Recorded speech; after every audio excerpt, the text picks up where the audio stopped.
Welcome to Science of Slink, the evidence-based poll podcast with me, your host, Dr. Rosy Boa, and special guest. Very excited that we could get this on the calendar.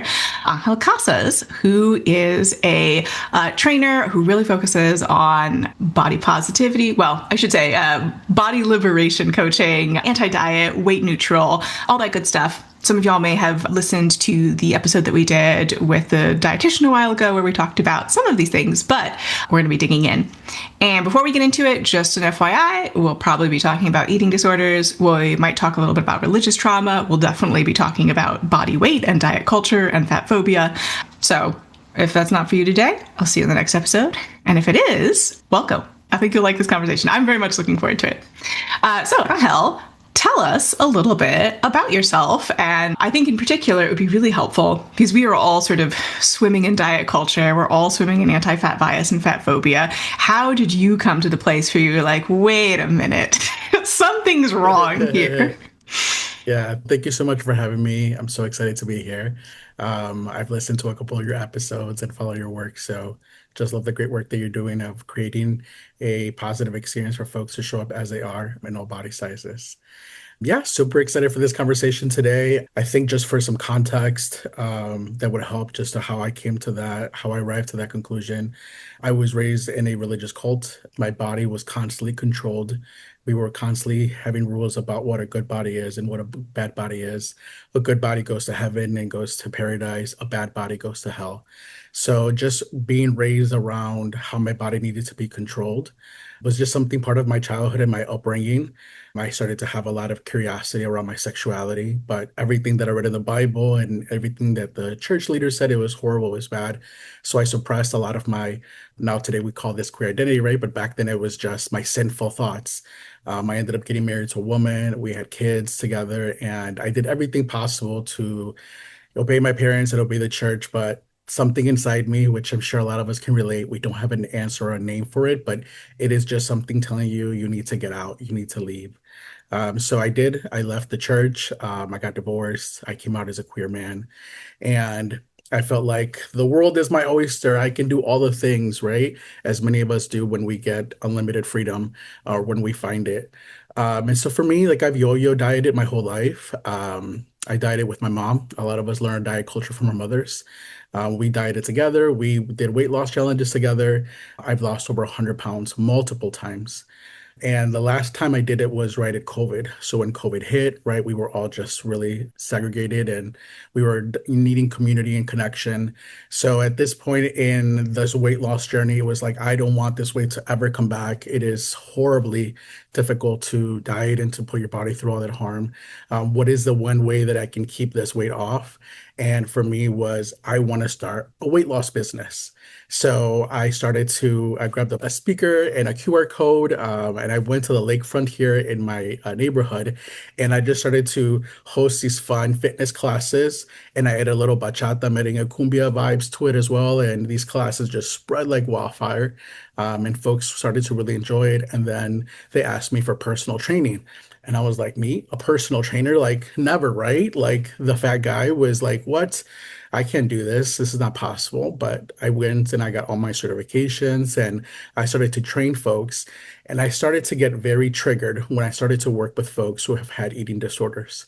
Something about them, when I would weigh them in and how their body was shaking, the before and afters, the shame around the things that they were not allowed to have on the diet that didn't feel even good for me to enforce because I wasn't even able to stick to that diet, but I could never say that to them. So I started to gain a lot of weight. My business started to grow, and I was just I know you talk a lot about homeostasis, right? Like your body is trying to return to a baseline of survival. So I desperately went to go seek help. I went to an eating disorder center and I got diagnosed with an eating disorder. But like many of us who go to the eating disorder spaces, we're going there to get fixed. Like, tell me what am I doing wrong? Like I have researched everything and anything about weight loss and macros and exercise and input and output and macros. Like what? Tell me what is it that I'm missing? At this point, I have a master's in weight loss. and to realize that where I said, I got an eating disorder, where did this come from? And so the floodgates opened up, and I learned about systems of oppression and patriarchy and capitalism and the construct of what a good body is, which connected the same back to religion, right? It was like you saw, wow, the intersection of how these two systems work together to oppress our bodies. So for me to be able to get that, yeah, it was really hard because I remember that frustration of like, what? I don't, what, I've been told that this is health. I've been told that weight loss equals health, but I also recognize like that harm in my body that I hated dieting. I hated it. I hated whenever anyone said, "Oh my God, it's so easy. Like all you got to do it." It was like it's not that easy. It is really like you're constantly fighting the cravings. You're constantly working out when you're exhausted, but we're doing it for love, for acceptance. So once I figured all this out, I was like, I'm out. I'm done. I want nothing to do with the fitness industry. But it was actually my therapist who was like, no, slow down. Like, we need you here. We need a person of color. We need a queer person who is speaking up and showing up in a bigger body and saying, like, hey, let me show you what health actually is. It's connecting to our bodies, it's honoring our desires, honoring our needs, attending to those needs. And that's what drove me to build the community that I have today, the Body Liberation Movement, non-diet personal training. And I was really scared because I was like, oh my goodness, is anyone going to follow me? Right? Because in the past, my value of my services were how much weight can I help you lose? How much I can transform your body? But none of that is going to be part of my new business model. And to my surprise, I belong now to a beautiful community of decolonizing therapists, anti-diet dietitians, all of these anti-diet practitioners who all have the same values. And yeah, I'm so excited to be in this space right now. My career, my business, she's just growing and flourishing. And yeah, excited to be here with you because we get to expand this work more and be able to reach more folks who need this help.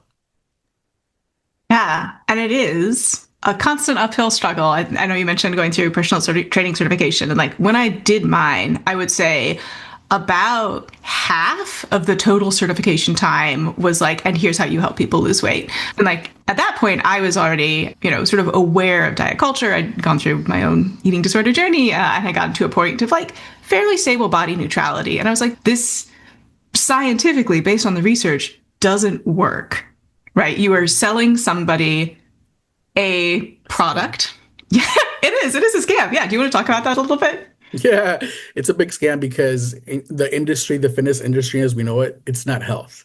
It's all about body modifications. It's all about appearance based. It's all about results based, controlling your body, which we know that the body will eventually go to where it needs to for survival to feel safe. So for me, yeah, it's really sad when you see it all because you're just so disconnected from your body. And what's really crazy about it is even when you do provide people the language of like this is not health, they just don't get it. It's been so beat into us, right? It's been so drummed into our bodies that weight loss equals health. But I mean, you look at BMI, right? Where did BMI come from? Like this guy had nothing to do with health or science. He's a mathematician and he takes a group of men, right? And average size body, for men in Europe is very different than the rest of the world. Women weren't even included in that, in that formula. And then we then adopt it today and we're like, okay, it depends on where you are on this scale, on this spectrum of BMI. You're either overweight or obese. And so by like these words overweight and obese are all made up based on again their body types. And so recognizing like that's not health and overweight, obesity, these words have been used to pathologize people in bigger bodies. We know that there are a lot of folks in bigger bodies who are very healthy, and we know that there are folks in smaller bodies who are very unhealthy. So there's no way that you can ever look at a body and say you're healthy. You don't know what's going on inside. You don't know if that person with a smaller body is dealing with all different types of illnesses, including eating disorders. So yeah, it took a time to process it, and I say I think I am still processing it because it's so extensive. I mean, it's in our policies, right? It's in insurance premiums. It's in medical fat phobia. How many of us in bigger bodies don't want to go to the doctor because I don't want to hear this weight loss conversation? I want to be taken care of as a human being, but there's definitely a lot of work to do. Yeah, to discover the truth in our mask. Yeah, the concept as we are sold of it.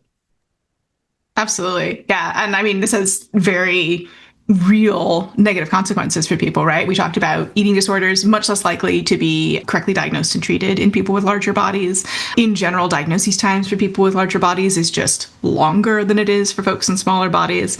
And the real equation of thinness, not only with health, but also with morality, is so pervasive. I was watching a video the other day about mourning doves, which are they're a type of pigeon. For folks who are not familiar, they're very beautiful. I think they're very beautiful. And the person was like in the video was like, yeah, a lot of people don't like mourning doves because they're kind of fluffy, they're round. There's like they're fats, they have to be lazy. And I was like, it would never occur to me to look at a wild animal and be like, because this wild animal has a round silhouette, it therefore must be lazy, right? But this like through line between body shape and moral behaviors, and then providing a moral judgment again on a wild animal. Like there's a reason it's that shape, and it's because that's the shape that survives in that niche. Is wild. It's everywhere. I mean, look at Disney. Why is always the evil character a fat person? Look at Ariel, the Little Mermaid. You'll see this a lot. Yeah, it's absolutely everywhere. We're constantly being sold that fat is lazy, fat is bad, get rid of your fat, do everything possible to eliminate it. We're in the era of the GLP-1 drugs, where we're also seeing celebrities, constantly using and overusing these drugs and their bodies and how they look. So it's hard. It's so much pressure. When I work with my clients, I always say I will meet you where you're at. If you are taking a GLP-1, if you're going through bariatric surgery, like there is no shame here.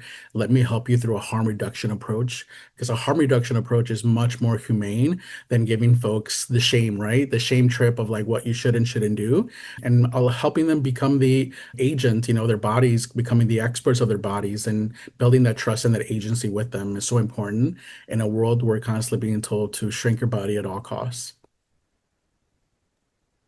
Yeah.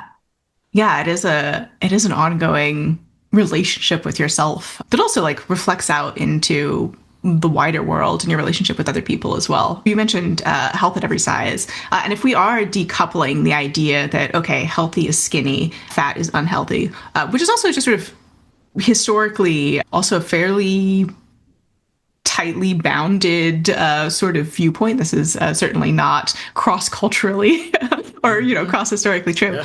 What are some things that we can look at instead of body weight, instead of even something like how much fat you have, if we are thinking about markers of health and things that you might want to train for, right? I mean, obviously, I don't know, we're all pole dancers. Well, I know is not a pole dancer, but you kindly agreed to join us. But for me, a lot of the things that I'm training towards are right now I'm really working on my middle splits, right? And that's something that has something to do with body fat composition, right? Because, I have a little bit more on my inner thighs. So in order to get like actually flat, I'm gonna have to start training over splits just so I have space. So it affects things, but that is not the marker of the goal that I am training towards. But what are some other things that we can think about that we might work towards as we are training? Yeah, definitely. So when clients come to me, they usually are saying, "Hey, listen, I want to feel better because I feel terrible. I'm not moving my body. I am petrified of the gym. I am scared of hurting myself and, just making things worse. I want to move my body, but I don't want to diet anymore." And that message always just touches my heart because I know exactly how they feel. So I always welcome folks to show up exactly as you are. We're always going to meet your body at that day, whether we're feeling low on energy or we're having a little more energy. Starting to focus on you connecting to yourself as what you need. And from there, we start to talk about different markers like how did this exercise make you feel today? Because we just know exercise, I got to get through this 45 minutes or this hour, and just got to push through the pain. And then when I'm dying at the end, like, oh my God, I'm so happy that I did this, right? This entire time you were disconnected from your body, you had no idea what you did. You just based success based on if I was sore the next day or not.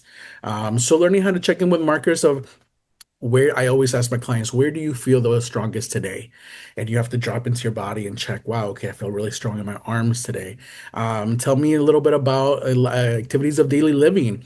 Are we able to do those dishes without that back pain? Are we able to go walk, our furry friends, without being all in miserable pain for a knee? So looking for, learning folks what they want to do, because at the end of the day, what I'm trying to help folks is live a bigger life, live a bigger, most authentic life that that is inhabiting this body that we've been giving, that we've been told to control. But actually, yeah, like your body is part of the journey. Your body is the only person who has never abandoned you, who has been with you this entire time. So how can we practice more kindness? And that kindness also matters when it comes to your health, because for many of us, we just know years and years of food noise and body noise and your calories and weighing yourself, right? So saying, wow, you know what? I ate this food that I really love, and I eat it, I ate it very slowly and I really enjoyed it and I felt really good. That is huge progress. I say that is health. That is actual health, not weighing yourself and telling yourself that, you lost those 2 pounds, or God forbid you lost no weight, right? Or even worse, if you gain a pound, now the whole day is ruined. And learning how to live into the messiness of our human existence and not in the binary of good or bad. Yeah, and I especially love you mention focusing on embodiment and noticing how you feel and noticing how your body is able to handle just sort of the everyday demands of life. So those of y'all who take my classes, you'll know I talk about this kind of often because I think about it a lot. But something that people lose as they get older is the ability to look over their shoulder, like Yes, just that like part. turn and look behind them, right? And if you don't keep doing it, right, if you're not moving Hmm. into your full range of motion, you might not even notice it. Or do you remember there's a while ago there was a challenge where people would have their like dads try to skip, and like Mm. they all used to be able to skip as kids, right? And then just through not connecting to their bodies, right? And not making time to move and not exploring what their possibilities were, they hadn't realized that they'd lost this ability to skip Yeah. until they were asked to do it. And you mentioned, having a bigger life. And I really love that idea of sort of pushing the envelope of possibility for your physicality, not only for, again, in pull, we're trying to do cool tricks and stuff, but also in your daily life. How is this helping you and supporting you? Yeah, well, I mean, you look at pole dancing, right? Because I do have clients who are interested in, and well, we have to build upper body strength, right, to be able to hold ourselves up there. We also have to develop core strength. So when I meet with my clients, I always ask, tell me, what is it that you want to do? What is that one thing, that immediate goal that you have that you would love to do? And for many folks, it's going up the stairs without being winded, or being able to carry my groceries, or being more active with my kids, and not feeling exhausted afterwards. For me, it's so beautiful to be like, all right, we're going to talk about core today. Here's how these core muscles work. Here are the four. If you look at this body, right, this is your trunk. We got these two arms, these two legs popping out, right? But we got to take care of our trunk. Let's talk about, oh, I have a lot of back pain. Okay, let's talk about what are the muscle groups that are involved in helping us, feel stronger without the back taking over. These are our glutes. They're not something just to look pretty and beautiful, right? They're also really important for our ability to walk. And what are our quads, our hamstrings? So just going through anatomy with clients, helping them understand, like, okay, today we're working on lunges. Why?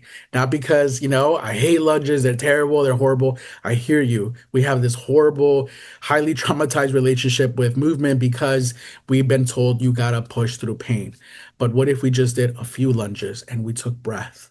If we just allowed ourselves to slow down, which clients are like, what? Can't tell you how many clients that I start with and they go super fast always. I'm like, slow down.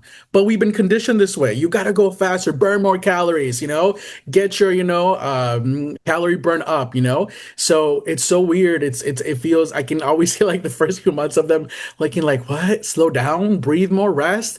This doesn't make any sense to what I've been told, or I'm never going to get to my goal. And I always say, just trust the process, slow down. And I love just to see clients once they hit that 6 month mark, that year mark, and their relationship with their body has completely changed and they're slowing down. They do breath work, which what our body really needs, more oxygen, right? More water and more oxygen. And you got those two, like your body is going to feel pretty good. And then we add some love and compassion. Yeah, just pulling together a bunch of things that you said. I think it's really obviously moving through your body, fantastic. But there's this thing in the fitness space that I hate, which is people will be like, your body is your business card, which get lost, Mhm, mhm. get bent. My body is a result of genetics that you don't have, unless you happen to be, Yes. my twin or my twin sibling or something. Yes. But I think replacing that with the idea that your relationship with your body is your business card, right? And how people feel about themselves after working with you.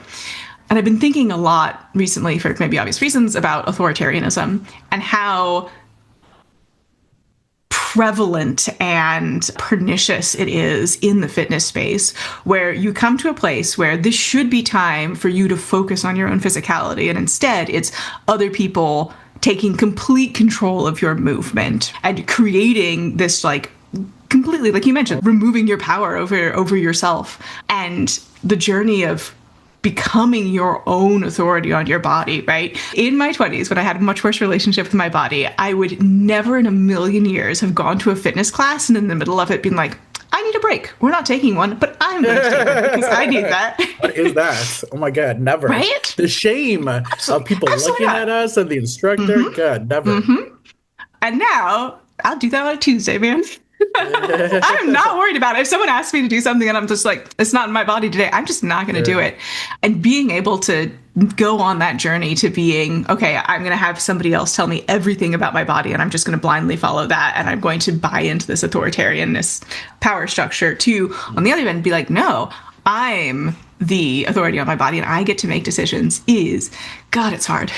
It's so hard. It's so hard to do for yourself. It's so hard to help other people with it.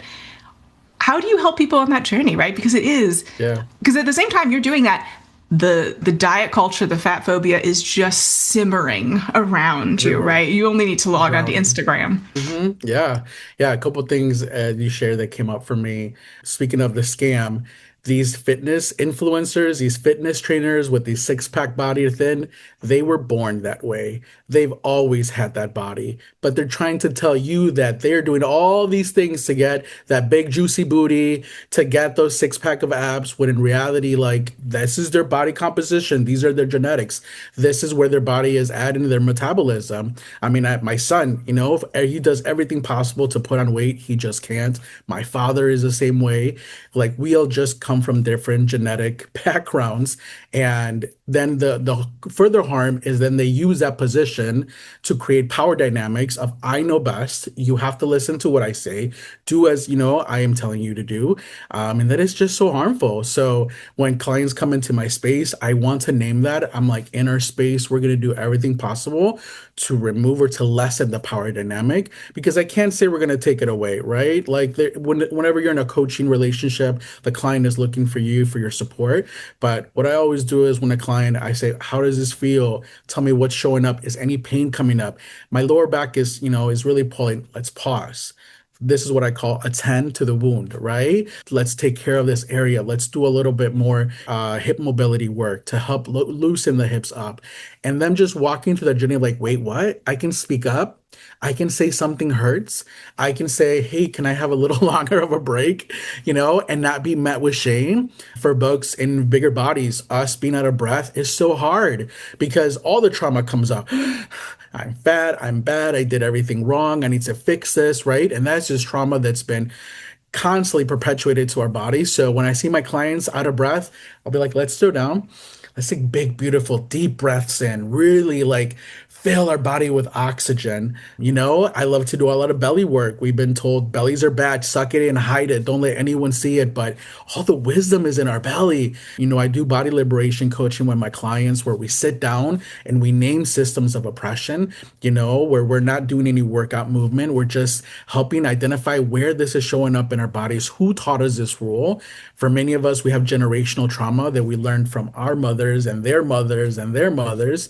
So being able to name that is helping the client take agency, saying, this is not my fault. Learning how to take that harm that we've just been giving inward and put it outward and say, this is where these rules came from. And allowing to speak up in our sessions and say, hey, I have a question. Why are we doing this? Oh my God, I love this question. You should always ask everyone in your space that you're paying money, why am I doing this? Because that's not common in the fitness industry. You just do what the trainer tells you to do. So I always try to combine any movement coaching I do, why are we doing this? What is the purpose? And that allows folks to be able to, process it. I also think frequency of working out, for most of us, we come from a space where it's 3 times a week and 3 hour, an hour session every time. In our space, I love to coach clients mostly 1 time a week. That is enough. And I have the data to prove that that is more than enough. We see results. Why? Because consistency. It is so hard to build consistency while we're living, and, end stage capitalism and the world that we're living and how expensive it is to live today and how we're constantly being pulled. Many of us having to work multiple jobs with kids and, other obligations, partners, money, running a household, and then also work out and also cook for yourself. So I love to meet clients, a place of compassion of, hey, listen, this is really hard. And if we're able to do this for 1 hour a week, I just want to celebrate you and honor you. That's incredible what you're doing. And that love for themselves starts to build up. And I feel like that's what allows for that power dynamic to be broken and for agency to be reclaimed. And yeah, I hope all my clients can do what you just said. If I'm in a class, I'm going to say, hey, I need to slow down or I need to take a break and not have more shame, because it's really the shame that's highly corrosive, that drives eating disorders, that drives suicidality, because we constantly think we're bad. We've done something horrible. When in reality, your zip code has more to do with your health than all the sit ups and push ups and crunches that you can do. And we have to name that. Yeah. Social determinants of health Yep. are very Yes. impactful. Do you have money to buy, like fresh produce? Do you have a grocery store in your area? Can you access it? Oh my goodness, healthcare is insane. How many of us had to cancel our health insurance because premiums skyrocketed? And then our healthcare is so fragmented. So there's so many barriers to health to be able to access, fresh produce. And then our relationships with these foods, right? And then our food are highly politicized. Any cultural foods are bad foods. Your tacos, your tortas, your tamales bad. We want to eat bland rice and chicken and broccoli, So there's so much love that's been taken away from us that, being able to grab these opportunities to bring and reclaim, yeah, those powers feels amazing. Yeah, I really love that you brought up, in particular, being listened to, because Yeah. I think certainly anyone who's marginalized in any way has experienced being, talked over, ignored, treated as less than, and particularly folks in bigger bodies, very common in fitness spaces, Yeah. very punitive, I'd say. Very punitive. Mhm. Yeah, and I think it's really important to have a place where you can come to and be listened to and ask the questions that, like, maybe you feel like are kind of dumb questions, and you'll be supported. And one of my biggest pet peeves is some dance teachers don't want students to yawn in class. I'm No like, way. right? And I'm like, A, What? that's a reflex. B, it's a reflex that means you need more oxygen. I want you to be breathing. It's so important. Yes. But even that level of like policing in fitness spaces, especially if you've experienced a lot, you've taught yourself to shrink, and learning how to unshrink and grow and relax is it's Such a thing. hard. Yeah, it's hard and it's scary. How do you deal with that in your space with your clients? Like having that ability to advocate for themselves? Yeah, it's a good question.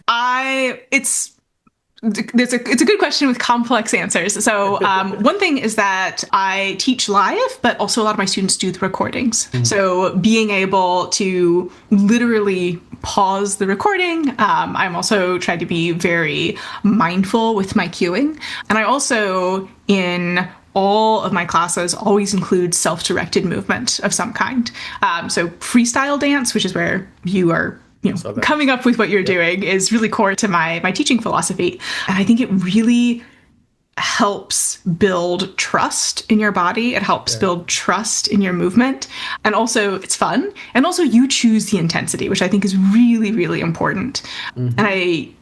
it's something you brought up is that it doesn't have to be 100% all the time. And as personal trainers, I would prefer it not be 100% all the time. Actually, if you're coming in and constantly trying to do that, you are likely to get some sort of issue You at are. some point. And harder is not better. It can be gentle. It can be a little bit less often. And I really want people to have fun, and I want to create spaces, and hopefully I do. I don't know. Those of you all listening who are my students, you can tell me if I do this or not, where there's no dread. right? Yeah. You're not like looking at this thing and be like, oh, I gotta get through this. I want it to be a place where you can come and be like, yeah, I get to do this. This is fun. This is enjoyable. And if there's something that, we're doing today that I don't want to do, I know that I have space and permission to not do it, or to play with one of the modifications, or to do something else entirely. We have such a huge responsibility, Rosie, to be able to 60% of the success of any coaching program is contingent on the client coaching relationship. 60%, that's almost two-thirds, right? So when you think about that, it's like, yes, us being able to check in with them. For me, when I start my session, always, how are you feeling today? Are there any aches or pains in your body? And then I say, tell me about intensity. Which one feels good today? Low, medium, high.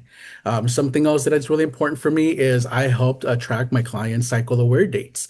Why? Because, especially for women's bodies, right? They're in the follicular phase, they're in the ovulation phase, the menstrual phase. Their energy is going to be completely different. And being able to hold space for that, a lot of women are like, what? You're asking me these questions? Because we've known traditionally that men don't want to know about that. They never ask that to a woman, right? Women don't share that. That's so shameful. But no, but like, please show up with all of your humanity. And I think as providers, non-diet providers and decolonizing providers, we do want to hold space for their voice and for them to, to take up space, because this is where they first get to practice it before they go out in the real world.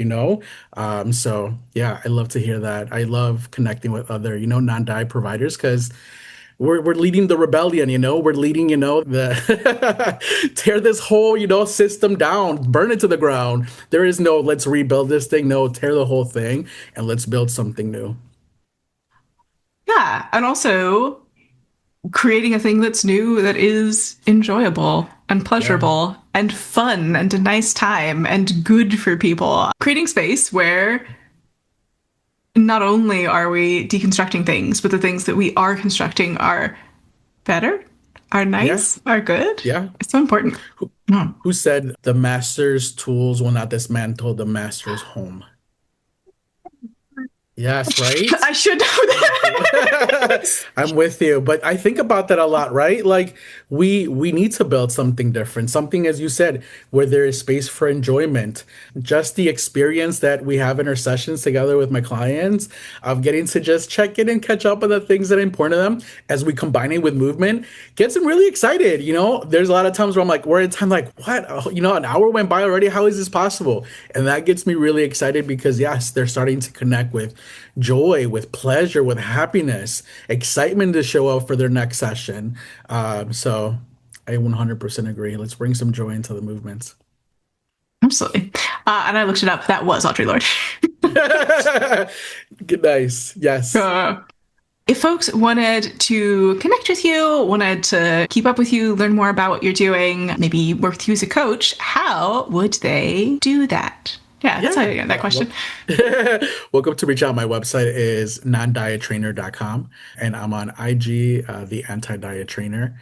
I offer a complimentary consultation to take the pressure off of someone being like, I'm interested, but I'm a little curious, but I'm a little scared, right? For us to get to know each other. I repeat that again, that the coaching relationship is what's most important to making a coaching program successful. So I want to feel energy. I want to feel vibes. I want to feel values. Are we in alignment? Because when they are, it's so beautiful. But when you're misaligned, there's a lot of friction, a lot of tension.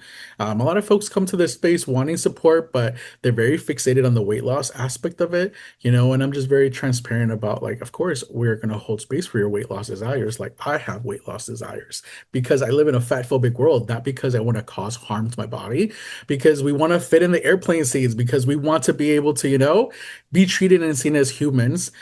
So yeah, I love to support folks in bigger bodies and all bodies, all backgrounds. A lot of folks reach out to me who are beginners, who are just coming new into the fitness industry, or trying to come back to it, and are looking for a compassionate coach that will listen to them and see them as humans. So yes, love to connect with all those folks. Excellent. Thank you. And I'll put links to all of that in the description so folks can click it a little bit more easily. Love that. Thank you. All right. Thank you so much for joining me on the podcast today, Angel. This was a wonderful discussion. I certainly got a lot of little nice little nuggets, Yeah. things to think over. Hopefully, everyone watching did as well. Yeah. Thank you so much for having me. This was so much fun. So excited for the conversation. Thank you. Thank you. I'll talk to y'all later. Bye.